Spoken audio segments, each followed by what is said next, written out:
तो पिछले लेक्चर्स के अंदर हम लोगों ने बात कर रहा था, दैट इज हमारा कैसे मनी मल्टीप्लायर अप्रोच कैसे कैलकुलेट होगा, ठीक है ना, कैसे उसका मैथमेटिकल टर्म आएगा, वो हम लोग बात कर रहे थे मनी मल्टीप्लायर के ऊपर, और कैसे उसका मैथमेटिकल टर्म आएगा। दैट इज स्टार्ट कहां से किए थे, money supply is equal to money multiplier into reserve money, that is M is equal to small m into h, reserve money.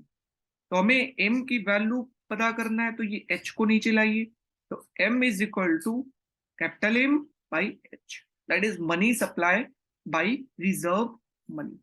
अगर मनी सप्लाई की बात करते हैं तो ये कौन सा मनी सप्लाई होना चाहिए, M3, ब्रॉड मनी सप्लाई होना चाहिए M3, है ना, जो ज्यादा जो भी RBI है जिसे फॉलो करता है, ब्रॉड मनी सप्लाई M3। तो ब्रॉड मनी सप्लाई क्या था, M1 प्लस टाइम डिपॉजिट, यही तो था ब्रॉड मनी सप्लाई। एच क्या है, रिजर्व मनी, जिसे क्या कहते हैं, मॉनेटरी बेस। तो मॉनेटरी बेस की फॉर्मूला क्या होता है, सी प्लस आर। M1 की फॉर्मूला क्या होता है, सी प्लस डिमांड डिपॉजिट, यही तो हम लोग पढ़े थे, प्लस टीडी, नीचे में सी प्लस आर। देखिए रिजर्व जो होता है बैंक के अंदर, वो क्या होता है, आप डिपॉजिट करते हैं उसी में से कुछ अमाउंट वो रिजर्व के फॉर्म में रखा। आप डिपॉजिट क्या करते हैं, डिमांड डिपॉजिट करते हैं, चाहे तो लंबे टाइम के लिए टाइम डिपॉजिट करते हैं।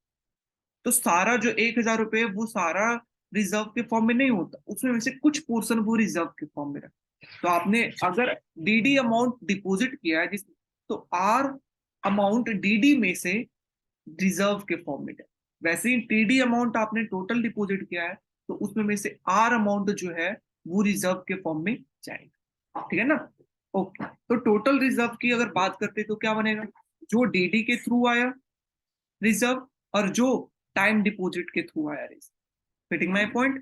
तो इसी चीज को हम लोग यहाँ पे पुट करेंगे, और ये हमारा क्या बन जाएगा, C plus D plus T by C plus R की जगह पे आर को कॉमन हम लोग कर लेते हैं, ऊपर में आर को क्या करें, कॉमन कर लेते हैं, तो ये क्या बन जाएगा, डी प्लस टी। तो यही हम लोग यहाँ पे पुट करते हैं, डी प्लस टी, ये चीज। तो ये क्या आ गया, that is money multiplier is equal to this. अब हम इस इक्वेशन को और अच्छा बनाने के लिए और देखने में अच्छा बनाने के लिए हम लोग क्या करते हैं, इसे सी से डिवाइड कर, पूरे इक्वेशन को हम लोग क्या करते हैं, C C not, that is currency demand deposit से हम लोग इसे डिवाइड करते हैं, किससे, डिमांड डिपॉजिट। तो ये क्या बन जाएगा, currency by demand deposit plus what, demand deposit by demand deposit, time deposit by demand deposit by what, C by D plus what. once again here again there's a fluctuation of network, so please wait, I'll fix it. so what, हम अगर करें सी by D इसके अंदर D, और क्या ये पूरे के ऊपर डी, है ना, तो ये पूरे के ऊपर डी, तो ये पूरे के ऊपर डी, तो एक बार डी इसके साथ जाएगा और एक बार डी इसके साथ जाएगा, गेटिंग माई पॉइंट। तो उसी तरीके से यहाँ पे लिखते R into D by D plus T by D, है ना, टी बाई,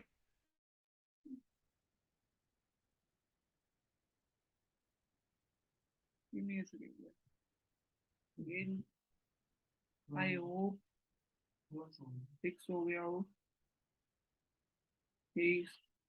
तो ये अब हम देखिए, हमने बात किया था लेक्चर नंबर, हमने बात किया था फर्स्ट लेक्चर के अंदर कि सी बाई डी क्या है, सी बाई डी, यू नो ना, सी बाई डी आपको तो पता होना चाहिए सी बाई डी क्या है। तो सी बाई डी हमारा क्या है, that is currency to demand deposit ratio represented by C D, getting. D by D की वैल्यू क्या लिख सकते हैं, 1, ठीक है ना, डी बाई डी की वैल्यू क्या लिख सकते हैं, 1। टी डी बाई डी की वैल्यू हम लोग क्या लिख सकते हैं, टी, क्या लिख सकते हैं, स्मॉल टी। तो टी बाई डी रिप्रेजेंट कर रहा है क्या, small T, that is time deposit to what, demand deposit ratio. That is small T. नीचे की बात करते C by D D. C by D D तो आप लोग पढ़ चुके हैं, that is C D is equal to C by D D. तो ये C D plus what R, D by D D कितना आएगा, दोनों की वैल्यू कट कट 1, और टी बाई डी डी की small T. Getting my point, ये चीज। तो ये हमारा इक्वेशन क्या आ गया, m is equal to, that is M is equal to 1 plus C D plus T by C D plus R into 1 plus T. This is our equation for money multiplier. ठीक है ना, ये हमारा basic equation for money multiplier के बीच। ठीक है ना, ये इक्वेशन बता रहा है। ओके, इक्वेशन है, तो हमारा ये जो इक्वेशन है वो क्या बता रहा है, मनी मल्टीप्लायर। मनी मल्टीप्लायर, जहां पर सीडी क्या है, currency to demand deposit ratio, T क्या है, time deposit to demand deposit ratio, R क्या है, आर क्या है वो पता करने के लिए capital R is equal to R into D D plus T D. हमने तो ये ऊपर में फाइंड कर रखा था, अब आर हमें पता करना है, तो ये small R is equal to क्या, R by D D plus T D, that is reserve to what, demand deposit plus time deposit ratio. समझ रहे ना, ये आर ये रिप्रेजेंट कर प्लस 1 प्लस टी। तो ये इक्वेशन हमारा ये चीजें बता रही है। अब देखिए ये इक्वेशन हमारा फाइनल नहीं, ये इक्वेशन हमारा फाइनल नहीं, इसके आगे भी, इसके अंदर भी वेरिएशन है, इसके अंदर भी कुछ चेंजेस है।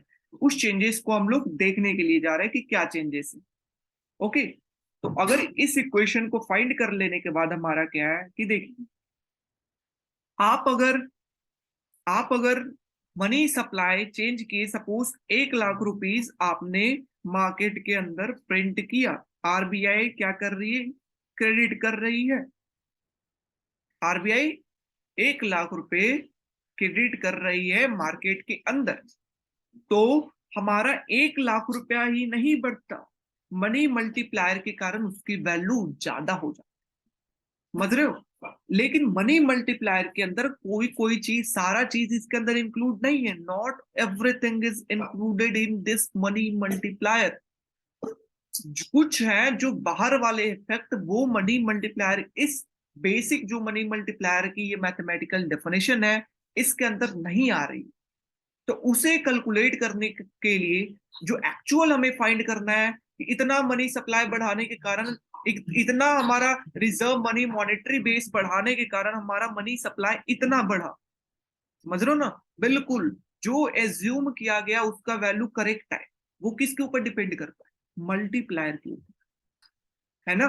कि मॉनेटरी बेस 1 लाख रुपए बढ़े तो मनी सप्लाई इतना बढ़े, एज्यूम किया 8 लाख रुपए बढ़े, तो किसके ऊपर डिपेंड कर रहा है वैल्यू, मल्टीप्लायर के ऊपर। और ये मल्टीप्लायर का ये डेफिनेशन है, जो कि 2-3 वेरिएबल, लेकिन सिर्फ इतना ही चीज के ऊपर डिपेंड नहीं करता मल्टीप्लायर का वैल्यू, अलग अलग चीजों के ऊपर डिपेंड करता। तो किस चीज के ऊपर डिपेंड करता है, C R R, C R R, इसे कहते हैं कैश रिजर्व रिक्वायरमेंट। क्या कहते हैं, कैश रिजर्व रिक्वायरमेंट। ये क्या होता है, ये कहा गया आरबीआई के द्वारा बैंक को कि आप जो है कोई भी डिपॉजिट का 4% जो है वो सीआरआर के फॉर्म में मेरे पास आकर के जमा करेंगे। 4% अगर 100 रुपए जमा करते हैं तो 4 रुपए बैंक को किसके पास जाकर के देना है, आरबीआई वाले के पास जाकर के। समझ रहे, उसे क्या करते हैं, सीआरआर। तो सीआरआर का जो है मल्टीप्लायर का इफेक्ट कैसे, अगर सीआरआर की वैल्यू ज्यादा कर देती है, आरबीआई के पास रिजर्व ज्यादा जमा करेगा, गेटिंग माय पॉइंट, लोन देने के लिए अमाउंट कम होगा, मल्टीप्लायर कम होगा, गेटिंग। तो इस कारण सीआरआर का इफेक्ट है मल्टीप्लायर का, तो उस इफेक्ट को इसके अंदर इंक्लूड नहीं है, तो मल्टीप्लायर का जो एक्चुअल वैल्यू है वो एक्चुअल वैल्यू नहीं आएगा, फ्लक्चुएट करेगा। तो टोटल मनी सप्लाई जितना एज्यूम किया है कि इतना 8 लाख रुपए होना चाहिए था, वो नहीं हो, गेटिंग माय पॉइंट। वो कुछ फ्लक्चुएशन आई, तो क्यों आई, क्योंकि मल्टीप्लायर फ्लक्चुएट किया। क्यों मल्टीप्लायर फ्लक्चुएट किया, क्योंकि वो दूसरे इफेक्ट के ऊपर डिपेंड करता था, दूसरे चीजों के ऊपर वो डिपेंड करता था, दैट्स व्हाई मल्टीप्लायर हमारा फ्लक्चुएट, समझ रहे हो ना। तो ये चीज ओके। तो उस फ्लक्चुएशन को कम करने के लिए हम क्या करेंगे, जो भी बाहर वाले इफेक्ट है उसको हम क्या करेंगे, माइनस कर देंगे, और एक्चुअल में मल्टीप्लायर की हम वैल्यू फाइंड करेंगे।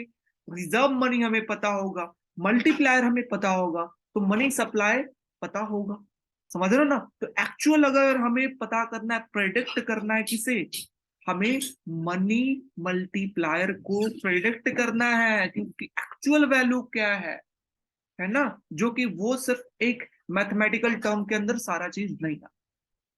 तो वो प्रेडिक्ट करने के लिए क्या आता है, उसे हम लोग जो एक्चुअल में एडजस्टमेंट करना होगा हमें मनी मल्टीप्लायर। तो एडजस्टमेंट क्या करना होगा, ये देखिए एडजस्टमेंट हमें करना होगा, दैट इज स्टार्टिंग में देखिए कि कुछ हमारा क्या होगा, स्टार्टिंग में कुछ सी आर टी क्या रिप्रेजेंट कर रहा है कि अभी सी आर आर की वैल्यू है, जितनी अभी सी आर आर की वैल्यू है अभी के टाइम, माइनस जो पहले सी आर आर की वैल्यू थी, समझ रहे हो ना, जो बेस ईयर के अंदर सी आर आर की वैल्यू थी, जो सी आर आर के अंदर चेंज हुआ इनटू व्हाट, जो लोगों ने डिपॉजिट किया है, समझ रहे, change in C R R multiplication deposit plus what, increase increase reserve, जो ज्यादा रिजर्व बैंक ने रख रखा है, इंक्रीजमेंटल रिजर्व विथ बैंक, वो माइनस क्या, DF, minus what, DF, DF टेंस को मुझे क्योंकि मेरा रेटिंग आज कॉलेज के अंदर ही किसी को छूट गया है, तो डीएफ का मतलब मुझे अभी याद नहीं आ रहा है, मैं बता दूंगा, ठीक है ना। दैट इज द एडजस्टमेंट, कि हमें इतना एडजस्टमेंट करना होगा मनी मल्टीप्लायर को, तब हमारा एक्चुअल वैल्यू आ सकता है, समझ रहे हो। That is change in C R R into demand deposit plus incremental reserve with bank minus DF. आई मेरे को डीएफ का मतलब ये जो है वो याद नहीं आ रहा, नेक्स्ट क्लास में मैं आपको बता दूं, ठीक है ना। दैट इज, तो हमारा क्या, मनी मल्टीप्लायर वेरिएशन होने के कारण ये एडजस्टमेंट हमको करना होगा, ये इक्वेशन हमें बता रहा है कि इतना एडजस्टमेंट करेंगे तो मनी मल्टीप्लायर की वैल्यू एक्यूरेट आएगी, गेटिंग माय पॉइंट। हाँ ओके। अब हम अगर आगे बात करें कि मनी मल्टीप्लायर के अंदर हम देखें हैं, सीडी तो आ गया, रिजर्व भी आ गया, लेकिन एक्सेस रिजर्व नहीं आया, है ना, क्योंकि अलग अलग चीज भी होती है इकोनॉमी के अंदर, क्या होती है, पहला चीज, one second, DF net CRR default for all commercial bank, thank you Tinu, that is the net CRR default for all commercial bank, जो भी जितने भी बैंक है उनके द्वारा सीआरआर में जो डिफॉल्ट किया गया, ऑल डिफॉल्ट,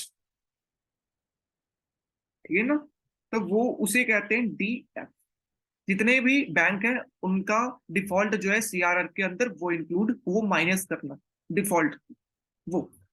अच्छा, अब हम लोग देखने वाले हैं कि सिर्फ यही चीजें इंक्लूड नहीं होती। पहला हम लोगों ने क्या देखा, मनी मल्टीप्लायर किसे कहते हैं, मैथमेटिकल टर्म क्या होता है, क्यों हमको मनी सप्लाई में प्रॉब्लम आती है डिटरमाइन करने में, क्योंकि मनी मल्टीप्लायर में वेरिएशन होता है, क्योंकि सारा चीज इसके डिफिनेशन में इंक्लूड नहीं है मैथमेटिकल टर्म में।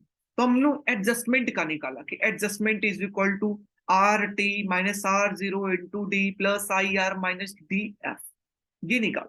फिर भी हमें कोई चीज अभी भी इसके मैथमेटिकल टर्म में सोच रहे हैं कि क्या चीज इंक्लूड कर सकते हैं, क्या चीज सब्ट्रैक्ट कर सकते हैं, ताकि मनी मल्टीप्लायर का इफेक्ट अच्छा हो, ज्यादा हो, एक्यूरेट। तो हम क्या और भी कोई चीज इंक्लूड करते हैं, कैसे, बैंक जो है अदर बैंक के साथ लोन लेती, तो क्या इसके अंदर वो इंक्लूडेड है, नहीं इंक्लूडेड, समझ रहे हो ना। तो जो बैंक अदर बैंक के साथ लोन लेती है ना, सपोज ये एसबीआई है, वो लोन लिया, किससे भी लोन लिया, पीएनबी से लोन लिया, तो क्या इंक्लूडेड है, नहीं इंक्लूडेड। तो जो भी पीएनबी से पैसा लेगा ना एसबीआई, वो किस फॉर्म में जाएगा, रिजर्व के फॉर्म में, किस फॉर्म में जाएगा, ये नहीं कि वो लोन के फॉर्म में चला जाएगा, किस फॉर्म में जाएगा स्टार्टिंग में, रिजर्व के फॉर्म में जाएगा एसबीआई के खाते में। गेटिंग? तो रिजर्व में चेंज हुआ, मनी मल्टीप्लायर चेंज होना चाहिए, इसे तो इंक्लूड करना चाहिए क्योंकि रिजर्व बढ़ रहा है ना, रिजर्व मनी बढ़ रहा है, मॉनेटरी बेस बढ़ रहा है, तो इसे हम क्या करेंगे, इंक्लूड करेंगे। तो प्लस व्हाट, दैट इज जो लोन लेता है अदर बैंक के साथ हमारा बैंक। ओके, तो इस चीज को हम लोग क्या कहते हैं, represented by DF. DF that is known as discrete financing, discriminationary finance, मतलब दूसरे बैंक के साथ जो लोन ले, समझ रहे हो ना, वो इंक्लूड होना, वो रिजर्व मनी के पार्ट में जाता है। Getting my point? हाँ।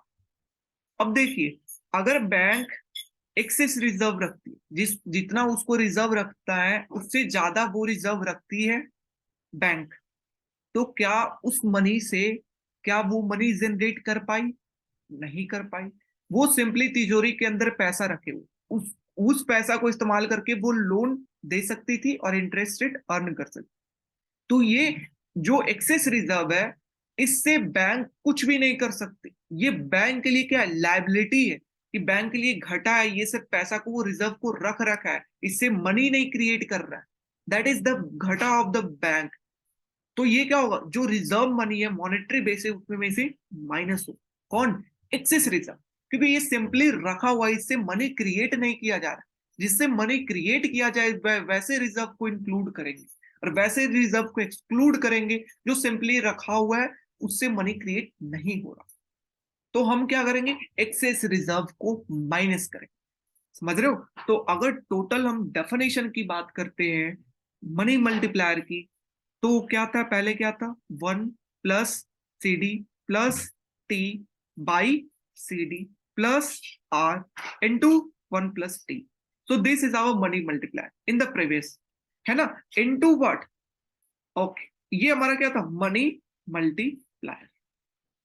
अब ये m की वैल्यू आ गई है, तो क्यों नहीं, we know from equation number first, m is equal to m.h, m.h. So putting this value of m in the place of multiplier, so this become this equation R1T into h, that is money supply is equal to j equation। h क्या represent कर रहा है, reserved money. ये h zero से इसे represent करते हैं, ये रिप्रेजेंट करेगा नॉन बोरोड रिजर्व मनी, मतलब बिना उधार लिया हुआ जो रिजर्व मनी है बैंक के पास। समझ रहे हो ना, रिजर्व मनी H0, कि वो बैंक का मनी था, और ये तो बिना उधार लिया हुआ है, कुछ बैंक उधार भी लिया होगा दूसरे वाले बैंक के साथ, तो वो किससे रिप्रेजेंट कर रहे होंगे, डीएफ से, डिस्क्रीट फाइनेंसिंग, डिस्क्रीट फाइनेंसिंग। और क्या, कुछ पार्टी से माइनस करना होगा, एक्सेस रिजर्व, एक्सेस रिजर्व को क्या करेंगे, माइनस करेंगे। So this is our overall money supply. ये क्या होगा, हमारा ओवरऑल मनी सप्लाई इकोनॉमी के अंदर इतनी होगी। This equation that is m is equal to 1 + CD + T by CD + R multiplication 1 + T dot H0 represent non borrowed money plus DF represent discrete financing. इसका मतलब दूसरे बैंक के साथ loan लेना, मतलब जो भी बैंक से लोन ले रखा है, माइनस एक्सेस रिजर्व, माइनस इसलिए बिकॉज ये मनी क्रिएट इकोनॉमी के अंदर नहीं कर रहा है, that's why this is minus. Okay, अगर आप माइनस के ऊपर कुछ एक वर्ड लिखना चाहते हैं तो ये लिख सकते हैं, that is excess reserve are not using, not being not being used to support any deposit, used to support any deposit, मतलब कोई भी डिपॉजिट को ये सपोर्ट नहीं कर रहा है, ये सिंपली बैंक ने रखा है अपने मतलब के लिए कि हाँ परेशानी आने वाले टाइम में हो सकती है, दैट्स, बट ये मनी को क्रिएट नहीं कर रहा, कोई भी डिपॉजिट को ये सपोर्ट नहीं कर रहा, that's why excess reserve is not included in money supply. Getting? So this is our mathematical equation. अब हम बात करते हैं कि मनी सप्लाई कैसे चेंज करेगा, that is change in money supply. कैसे मनी सप्लाई चेंज करें? तो ये इक्वेशन देख चुके हैं, मैथमेटिकल इक्वेशन। अब इस इक्वेशन के थ्रू देखेंगे कब बढ़ेगा कब कमेगा। तो आइए देखते हैं। सबसे पहला इक्वेशन में क्या है, सीडी। क्या है, CD, currency to demand deposit ratio. अगर currency to demand deposit ratio की वैल्यू बढ़ती है, मतलब सी बाई डी की वैल्यू बढ़ी, मतलब सी की वैल्यू ऊपर बढ़ी होगी। Getting my point? समझ रहे हो ना? सी डी की value C by D, C D बढ़ी मतलब सी की वैल्यू न्यूमरेटर बढ़ा होगा। ये बढ़ा होगा मतलब लोगों के हाथ में करेंसी बढ़ा होगा। अगर लोग हाथ में करेंसी ज्यादा रखते हैं, बैंक के अंदर वो डिपॉजिट नहीं करते हैं, तो अगर वो बैंक के अंदर डिपॉजिट नहीं करेंगे तो बैंक के पास क्या होगा, रिजर्व में उनके पास पैसा क्या होगा, कम होगा। Getting my point? कि करेंसी ज्यादा है, लोगों ने डिपॉजिट कम किया, बैंक के पास रिजर्व कम है, मतलब मॉनेटरी बेस कम है, रिजर्व मनी कम है, एच की वैल्यू कम है। अगर एच की वैल्यू कम है तो आप इस डेफिनेशन के ऊपर देख सकते हैं, ये न्यूमरेटर के अंदर है ना, एच जीरो न्यूमरेटर के अंदर है। अगर एच की वैल्यू कम है मतलब पूरी की वैल्यू कम हो जाएगी, दैट इज पूरी मनी सप्लाई हमारा क्या हो जाएगा, कम हो जाएगा। Getting my point? So this is the relation कि जब सीडी बढ़ता है तो मनी सप्लाई कम होता है, क्योंकि लोग हाथ में करेंसी ज्यादा रख रहे हैं, रिजर्व कम हो गया, रिजर्व मनी एच की वैल्यू कम हो गया, जिससे मनी सप्लाई को कम बना देगा। समझ रहे हो? तो इसलिए कहेंगे सीडी का बढ़ना is the contraction for the economy, contraction. और इसी का उल्टा इफेक्ट, अगर सीडी कम है, करेंसी लोग कम रखेंगे, डिपॉजिट ज्यादा करेंगे, बैंक के पास रिजर्व ज्यादा होगा, एच का वैल्यू ज्यादा होगा, मॉनेटरी सप्लाई ज्यादा। तो उसी तरीके से कह सकते हैं, अगर सीडी की वैल्यू डिक्रीज करे, क्या करे, डिक्रीज। अगर सीडी की वैल्यू इंक्रीज करेगा तो क्या करेगा, कॉन्ट्रैक्शन करेगा, है ना, मनी सप्लाई कम होगी। अगर सीडी की वैल्यू कम होती तो कम होने से करेंसी लोग हाथ में कम रखेंगे, डिपॉजिट लोग ज्यादा करेंगे, रिजर्व ज्यादा होगा, जिससे एच की वैल्यू ज्यादा होगी। अगर एच ज्यादा होगा तो एम की वैल्यू ज्यादा। तो इसे क्या कहेंगे, एक्सपेंशनरी, है ना, एक्सपेंशनरी। तो पहला इफेक्ट सीडी के कारण। और क्या है इसके अंदर, सीडी की तो बात कर लिया, और क्या है, टी। टी, तो आइए हम लोग टी के ऊपर आते हैं। ये टी के ऊपर, तो टी के ऊपर अगर हम लोग बात करें तो ये टी, टी क्या रिप्रेजेंट कर रहा था, फिर से time deposit to demand deposit, यही ना फॉर्मूला था, time deposit to demand deposit ratio, that is known as T. Suppose T की वैल्यू बढ़ गई, क्या हो गई, टी की वैल्यू बढ़ गई। कब बढ़ी होगी, जब न्यूमरेटर टाइम डिपॉजिट बढ़ा होगा, बढ़ी मतलब टाइम डिपॉजिट बढ़ा होगा, मतलब लोग लंबे टाइम के लिए बैंक के अंदर पैसा जमा करने लगे।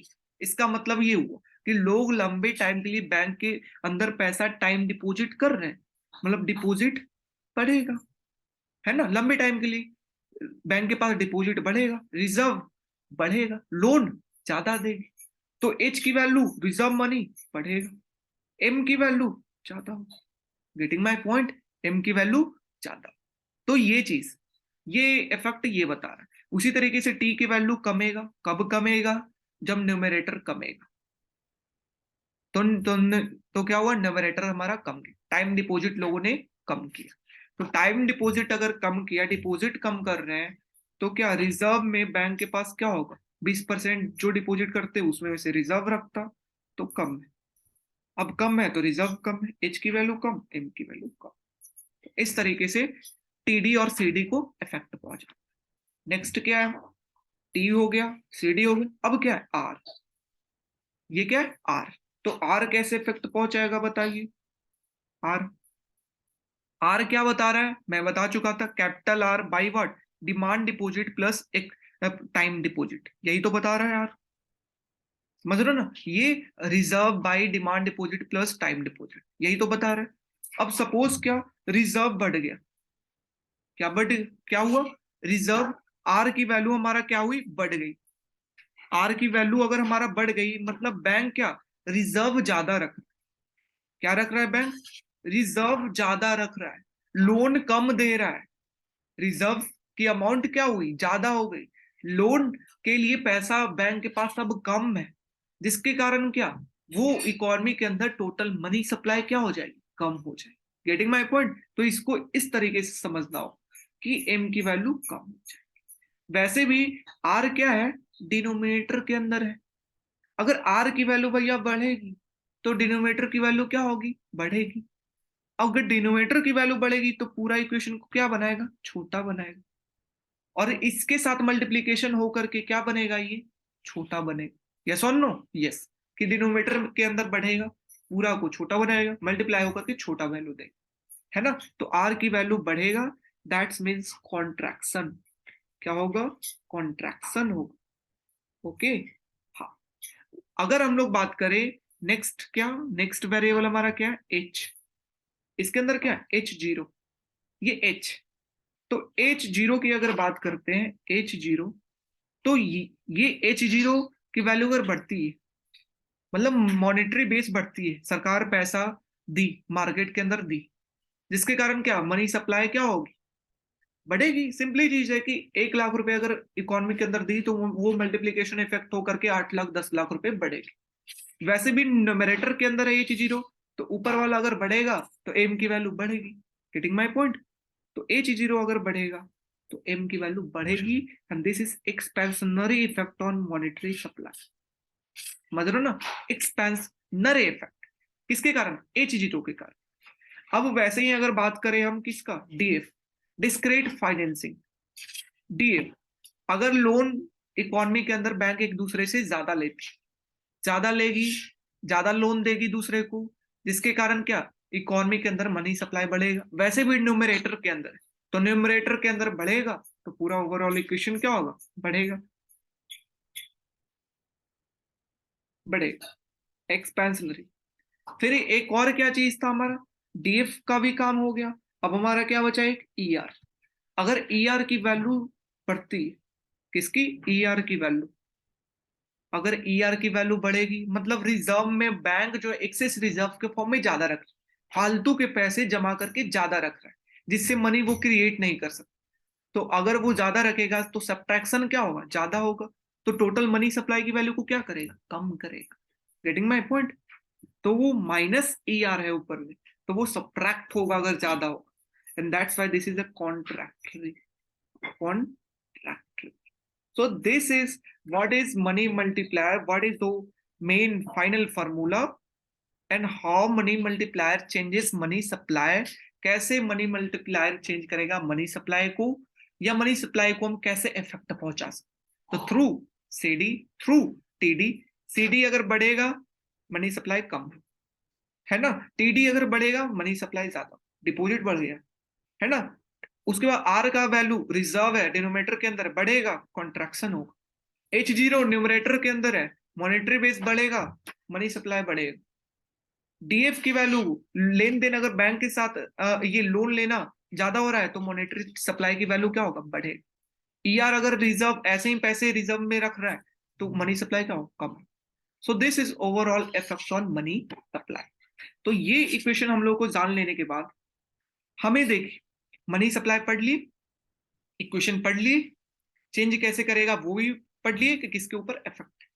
अब हमें क्या देखना है कि इसके इस मनी सप्लाई अप्रोच के कुछ क्रिटिक्स भी है, कुछ क्रिटिक्स भी है जो क्रिटिक करते हैं इस approach, that is critics of money supply approach, money multiplier.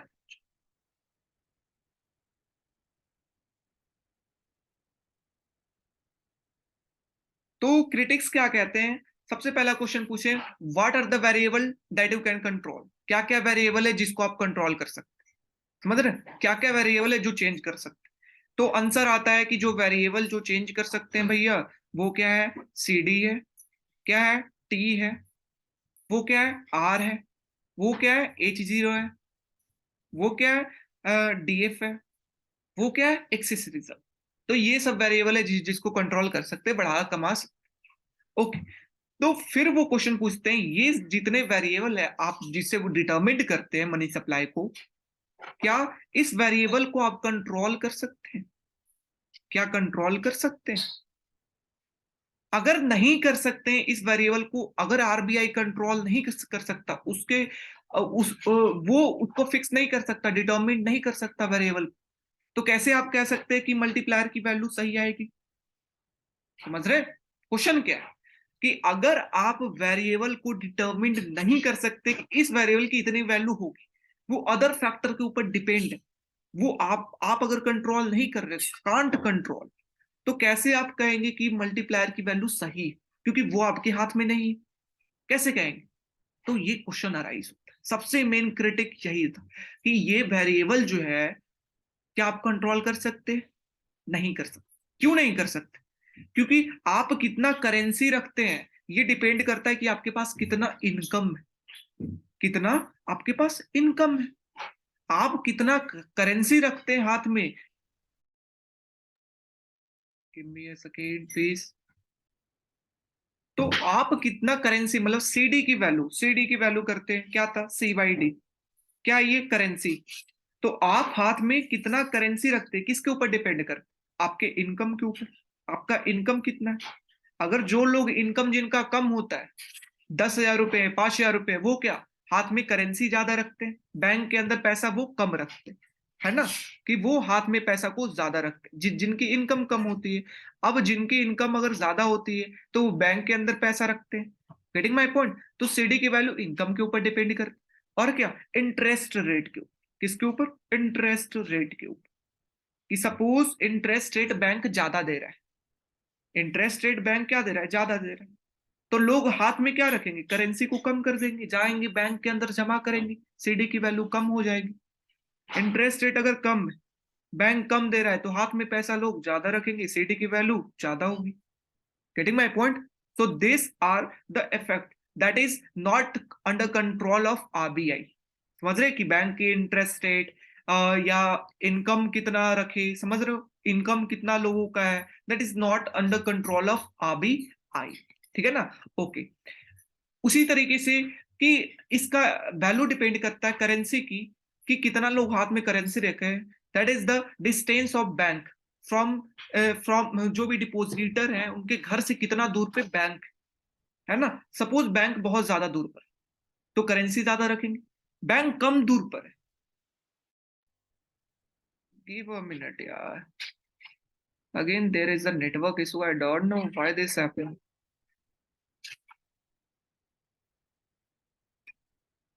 Give me a second.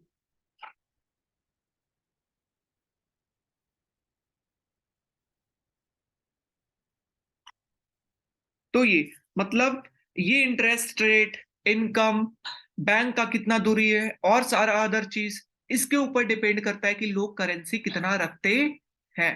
Getting my point? उसी तरीके से अगर टोटल डिपॉजिट की बात करें, लोग कितना टोटल डिपॉजिट करें, किसके ऊपर डिपेंड करे? लोग पास इनकम कितना, किसके ऊपर डिपेंड करेगा? कि लोगों के पास इंटरेस्ट रेट कितना है। ज्यादा होगा तो टोटल डिपॉजिट नहीं, टाइम डिपॉजिट, ज्यादा टाइम डिपॉजिट होगा तो लोग ज्यादा डिपॉजिट करेंगे, कम होगा कम डिपॉजिट करेंगे। और क्या, कितना दूरी पे बैंक, बैंक का डिस्टेंस कितना है, और अदर इफेक्ट। तो ये सारे वेरिएबल्स है जिसके ऊपर डिपेंड करता है सीडी और टीडी का वैल्यू, जो कि डिटर्मिंड आरबीआई नहीं कर सकते कि इनकम इतना है। मार्केट के अंदर इंटरेस्ट रेट तो कर सकती है, बट फुली नहीं कर सकती, पार्शियली कर सकती, बट फुली नहीं कर सकती कि हर बैंक का तय करे इतना ही आपको देना है। फुली नहीं, पार्शियली कर सकते। ठीक है ना? दैट्स मीन्स टीडी और सीडी की वैल्यू वेरी करती है, टीडी और सीडी की वैल्यू वेरी करती है। अगर टीडी और सीडी वैल्यू वेरी करेगी, तो बताइए मल्टीप्लायर की वैल्यू क्या करेगी? वेरी करेगी। अगर मल्टीप्लायर की वैल्यू वेरी करेगी तो कैसे आप कह सकते हैं, इसे प्रिडिक्ट कर सकते हैं? कह सकते हैं? नहीं ना। तो इसका मतलब ये हुआ कि आप प्रेडिक्ट नहीं कर सकते हैं। तो can't be predicted because there is a variable that is not determined by you, है ना? There is a variable that is endogenous. CD and AD is not determined by exogenous factor. That's are determined by endogenous factor like income, interest rate, distance of bank.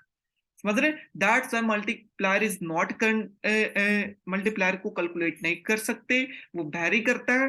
तो अगर m की value very करेगा, small m की, तो what, money supply की value को हम नहीं प्रेडिक्ट कर सकते हैं, कांट प्रेडिक्टेबल।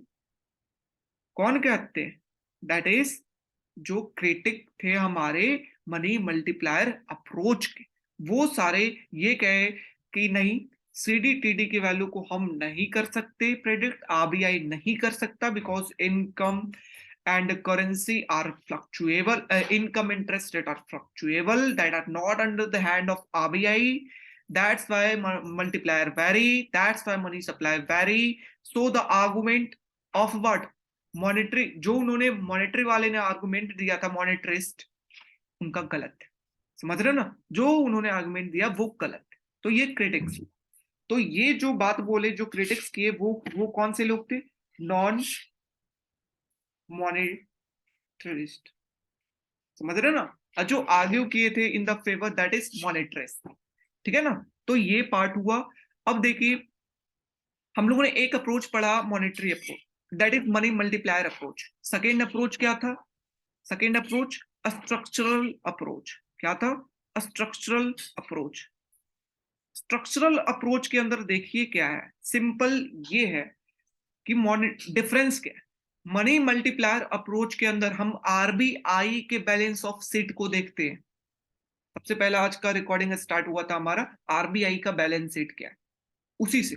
तो हम मनी मल्टीप्लायर अप्रोच के अंदर हम आरबीआई के बैलेंस शीट अप्रोच को देखते हैं, बट स्ट्रक्चरल अप्रोच के अंदर हम लोग बैंक के बैलेंस शीट को देखते हैं। किसके सीट को? बैंक के बैलेंस शीट को देखते, बैलेंस शीट। तो अगर बैंक की बैलेंस शीट को बात किया जाए कि कैसे स्ट्रक्चरल अप्रोच के अंदर, तो बैंक की कुछ लाइबिलिटी होगी और बैंक की कुछ एसेट। Getting my point?